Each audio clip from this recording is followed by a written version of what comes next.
मैं ऐसे इस रावण का अंत नहीं कर सकता, तो वो बड़े तांडव नृत्य करने लगे। और तांडव नृत्य करते करते एकदम से देवता आ गए। देवता ने कहा, प्रभु अब प्रलय का समय नहीं आया है, आप तो तांडव कर रहे हैं ऐसे मानो प्रलय आने वाली है। का पृथ्वी पर अत्याचार बढ़ गया, इसलिए मैं तांडव कर रहा हूं। तो उसी समय देवताओं ने कहा, प्रभु हमारे लायक कोई सेवा हो तो बताइए।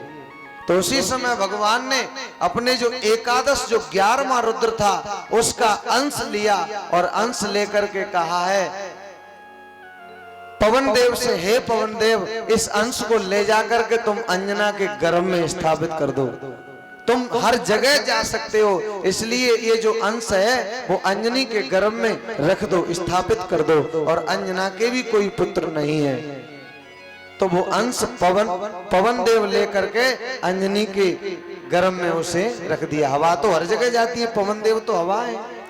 तभी तो हनुमान जी को केसरी नंदन, शंकर सुवन और पवन तनय, यानी शंकर जी के भी बेटा है, पवन के भी बेटा है और केसरी के भी बेटा है। तो तीनों के बेटा कैसे हुए कि ये जो अंश था, वो जो तेज था वो शंकर जी का था, इसलिए शंकर सुवन। और पवन तनय, पवन ने ला करके, जैसे पुत्र की रक्षा जब पिता करता है, जैसे पुत्र की रक्षा पिता करता है, ऐसे ही वो अंश ला करके बड़े हिसाब से और माता अंजनी के गर्भ में स्थापित किया, इसलिए हनुमान जी पवन तनय कहलाए। और अंजना केसरी की पत्नी थी, उनके गर्भ से पैदा होने के कारण उन्हें केसरी नंदन कहा जाता था। बोलिए पवन सुत हनुमान जी महाराज की जय।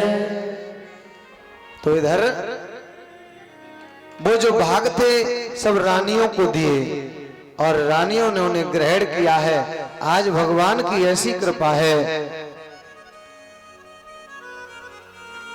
भगवान के अवतार लेने का समय आता है, रानियां गर्भवती हो जाती हैं और भगवान कहते भी हैं जब पृथ्वी पर अधर्म बढ़ता है तो मैं अवतार लेकर के आता हूं। परित्राणाय साधूनां विनाशाय च दुष्कृतां धर्म संस्थापनार्थाय संभवामि युगे युगे। जब पृथ्वी पर अधर्म का बोलबाला होता है, साधुओं को जब दुष्ट लोग त्रास देते हैं, दुखी करते हैं, तब मैं अवतार लेकर के आता हूं। तब तब धरि प्रभु विविध शरीरा, हरे कृपा निधि सज्जन पीरा। तब प्रभु आते हैं और भगवान कहते भी हैं कि मेरे लीला से प्रकट होने को ना देवता जानते हैं, ना कोई बड़े बड़े ऋषि जानते हैं। गीता में भगवान ने कहा है, गीता के 10वें अध्याय के दूसरे श्लोक में भगवान कहते हैं, नमे विद्वे सुरगणा प्रभवम न महर्षा अहमादिर ही देवानाम महर्षि नाम च सर्वसः। यानी मेरे लीला से प्रकट होने को, मेरी उत्पत्ति को, लीला से प्रकट होने को न तो देवता जानते हैं, न बड़े बड़े महात्मा योगी ऋषि जानते हैं, कोई नहीं जानता। ब्रह्मा जी भी नहीं जानते, शंकर जी भी नहीं जानते, जो मैं लीला से शरीर धारण करके आता हूं। तो जब देवता नहीं जानते, ऋषि नहीं जानते, तो हमारी आपकी क्या गिनती है मेरी माताओं, बहनों, भाइयों, बुजुर्गों। माताओं ध्यान दो, इधर अभी उधर कुछ नहीं है, इधर ध्यान दो। अगर अभी इधर से ध्यान हट गया तो वो वाला समझ में नहीं आएगा, और वो वाला भी तभी समझ में आएगा कि जब इसको ध्यान देंगे, इधर ध्यान देंगे, इधर सुनेंगे तब। तो कहते हैं ना कि भगवान गर्भ में नहीं आते, भगवान गर्भ में नहीं आते, तो ऐसा कुछ नहीं है। गर्भ में आते हैं, ये नहीं आते, ये भले ही अपने मन से बड़े बड़े विद्वान इस पर कितना बोलते हैं, लेकिन मैं तो यही समझता हूं कि इस विषय में बोलना बहुत बड़ी मूर्खता है। दीप सूरज को दीपक दिखाना है।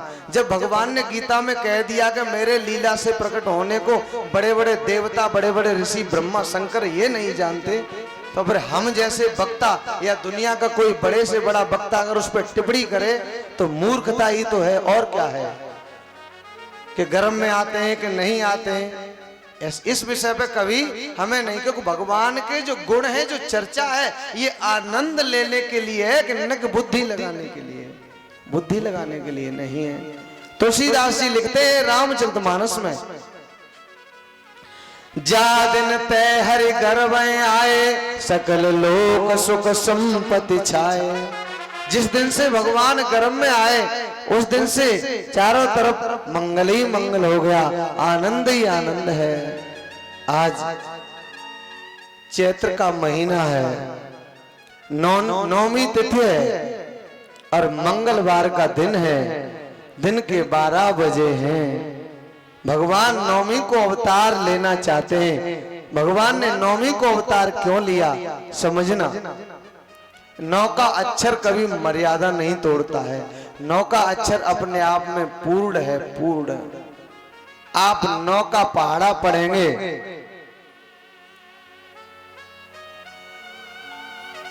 गेट बंद कर देना ये वाला, आप गेट बंद कर दो, ये कुंडी लगा दो बाहर से, अब सही है। अब गेट को देखोगे क्या? गेट देखना हो तो देख लो। जय जय श्री सीता।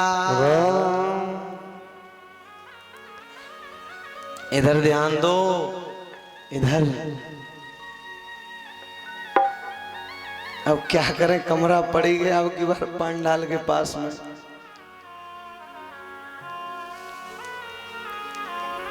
समझो, बड़ी अच्छी बात है। धारा टूट जाती है, प्रभु की चर्चा है, आनंद लो इसका। कैसे, जब जैसे अगर मन ध्यान करें तो नहीं लगता है, लेकिन कथा सुनने में जब कितना आनंद आता है, ऐसा समाधि लग जाती है। इसलिए ध्यान दो मेरी माताओं, बहनों, भाइयों, बुजुर्गों। नौमी को भगवान ने क्यों अवतार लिया? 9 का अंक पूर्ण है। आप 9 का पहाड़ा पढ़ो और आगे और पीछे के जो अंक आए उन्हें जोड़ते जाओ। 9 एकन, पहाड़ा जिसे याद हो वो बोलता जाए। 9 एकन 9, 9 दूनी 18, 8 और 1 9, 9 तिया 27, 7 और 2 9। आगे पीछे का जोड़ना है, 9 ही आएगा। 9 चौके 36, 3 और 6 9, 9 पंजे 45, 4 और 5 9, 9 छिक्के 54, 5 और 4 9, 9 सत्ते 63, 6 और 3 9, 9 अट्ठे 72, 7 और 2 9, 9 निम्मा 81, 8 और 1 9, और 9 धाई 90, 0 हटा दो 9। ये 9 का अंक पूर्ण है, पूर्ण, अपनी मर्यादा नहीं तोड़ता।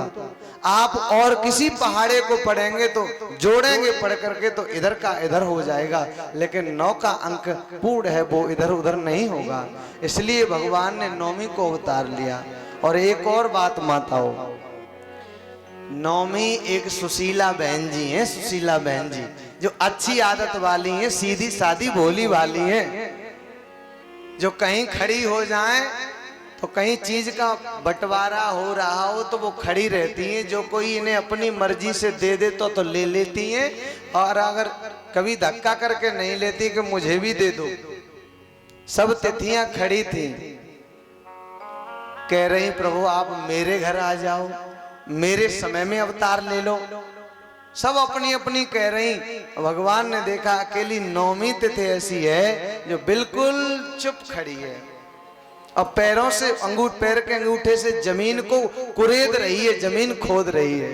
भगवान ने कहा यही मर्यादा में खड़ी है, यही भोली भाली सीधी है, और मुझे भी बड़ा सीधा साधा मर्यादा पुरुषोत्तम बन के जाना है, इसलिए सबसे मेरे अवतार के लिए ये सबसे श्रेष्ठ है। तो भगवान ने नौमी को अवतार लिया।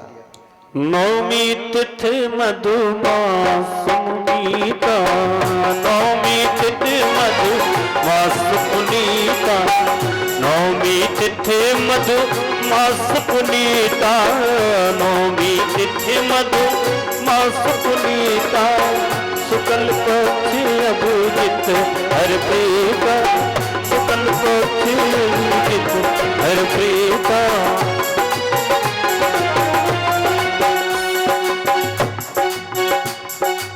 मध्य दिवस यति शीतन घामा, मध्य दिवस यति शीतन न घाम मध्य दिवस यति शीत न घाम मध्य दिवस यति शीत न घामा मध्य दिवस यति शीत न घाम पावन काल लोक विश्रामा पावन काल लोक विश्राम पावन काल लोक विश्राम। नौवीं तिथि मधुमास पुनीता। मधुमास यानी चैत्र मास है। चैत्र मास बड़ा सुंदर पुनीत पावन और मंगलवार का दिन है और दोपहर हो रहा है, दोपहर के 12 बजे। अति शीतन घामा, चैत्र में अधिक गर्मी भी नहीं होती है और अधिक सर्दी भी नहीं होती है। दोपहर का समय है, भगवान दोपहर के समय आए, दोपहर का समय और इतना सुंदर समय है। शुक्ल पक्ष है, शुक्ल पक्ष और अभिजित मुहूर्त है। शुक्ल पक्ष यानी उजेरा पाक है, उजेरा पाक। अब देखिए दोपहर का समय है तो सूर्य भगवान जो हैं वो बिल्कुल तैयार हो गए दर्शन के लिए, भगवान के दर्शन के लिए। का प्रभु आ रहे हैं, मैं तो दर्शन करूंगा जी भर के। और आज बस बीच में खड़े हो गए सूर्य भगवान। चंद्रमा ने भगवान से कनेक्शन किया, चंद्रमा ने भगवान से प्रार्थना की, हे भगवान मैं भी तो दर्शन करने आ रहा हूं प्रभु आपके, और ये सूर्य भगवान तो रास्ते में ही खड़े हो गए, ये रास्ता भी नहीं दे रहे, अब मैं कैसे दर्शन कर लूं, अब क्या करूं। भगवान ने कहा सूर्य रास्ता नहीं दे रहे तो फिर देख लो उनसे, वो मान जाएं तो ठीक है, लेकिन उनका समय है इस समय, इसलिए अब क्या कह सकते हैं भाई, उनकी मर्जी है। रात होती तो तुम्हारा समय होता, अब तो उन्हीं का समय है, तो उनसे पूछना पड़ेगा, कुछ दे दें, कुछ कृपा कर दें तो ठीक है, और नहीं तो फिर उनकी मर्जी है। चंद्रमा ने सूर्य भगवान से कहा क्या थोड़ी सी जगह मिलेगी दर्शन के लिए, प्रभु के दर्शन के लिए। सूर्य भगवान बोले पहले हमारा ही पेट भर जाए तब दें जगह। अब चंद्रमा उदास हो गए, अब क्या किया जाए। भगवान के सामने चंद्रमा रोने लगे। भगवान ने कहा चिंता मत करो, अब की बार द्वापर में हम अवतार लेकर के आएंगे तो हम तुम्हारे ही समय में आएंगे, तुम्हारे समय में आएंगे, यानी रात्रि में आएंगे। कहा ठीक है प्रभु, अभी तो त्रेता चल रहा है, कब आएगा द्वापर, तब आप जन्म लेंगे, अवतार लेंगे, तब कहीं। अभी क्या मिला, अभी तो कुछ भी नहीं मिला। कहा ठीक है, अभी मेरे नाम के पीछे तुम्हारा नाम लगाया जाएगा, मेरा नाम होगा राम, तो उसके पीछे तुम्हारा नाम लग जाएगा। क्या? रामचंद्र। बोलिए रामचंद्र भगवान की जय हो। इसलिए भगवान के नाम के पीछे चंद्र लग गया, चंद्र। और सो अवसर बिरंच जब जाना, और वो अवसर ब्रह्मा जी ने जब जाना तो तुरंत ही सभी देवताओं को लेकर के, अपने साज सामान लेकर के, भेंट की सामग्री ले ली ब्रह्मा जी ने, देवताओं ने ले लिया अपना अपने मतलब की सामान की चीज, कि हम अपने प्रभु को ये भेंट करेंगे, हम अपने प्रभु को ये भेंट करेंगे। तो सभी ले लेकर के आ रहे हैं अपने तरह तरह के सामान भगवान को प्रसन्न करने के लिए। और मैया जो कौशल्या हैं उनके गर्भ की स्तुति करने आते हैं देवता। देवता देख रहे हैं कि प्रभु का अवतार कब होगा, प्रभु कब जन्म लेंगे, तो मैया के गर्भ की स्तुति करते हैं। हे माता आप धन्य हैं जो प्रभु अपने गर्भ में सारे संसार को धारण करते हैं, और ऐसे प्रभु को आपने अपने गर्भ में धारण किया है। जो प्रभु सबका, प्रभु जगन्निवास है, यानी सभी जीवों का निवास भगवान में है, सारे जग का निवास भगवान में है, और वो मैया कौशल्या भगवान का निवास स्थान बन गई है। तो देवता पुष्पों की वर्षा कर रहे हैं, फूल वर्षा रहे हैं।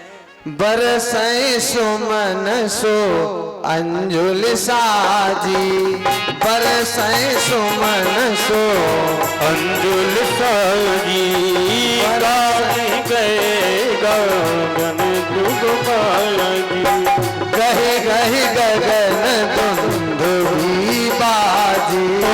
गहे गहे गगन दुंदुभी बाजी। गहे गहे गगन दुंदुभी बाजी। गहे गहे गगन दुंदुभी बाजी। गहे गहे गगन दुंदुभी बाजी। गहे गहे गगन दुंदुभी बाजी। आज नगाड़े बज रहे हैं, दुंदुभी बज रही है, देवता गान कर रहे हैं, गंधर्व गान कर रहे हैं, इंद्र के नगाड़े बज रहे हैं, गंधर्व गा रहे हैं, गंधर्वियां नाच रही हैं। बड़ा सुंदर, क्योंकि भगवान के आने की सबको खुशी है। नदियों में जल एकदम पवित्र हो गया, सरोवर में कमल खिल गए, नदियों में जो फूल थे वो खिल गए, पृथ्वी पर जो हरी जो घास थी वो एकदम सूखी घास भी हरी हो गई, लहलहाने लगी एकदम से। बड़ा सुंदर बन गया पूरा दृश्य, एकदम सुहावना दृश्य बन गया। स्तुति करें नाग मुनि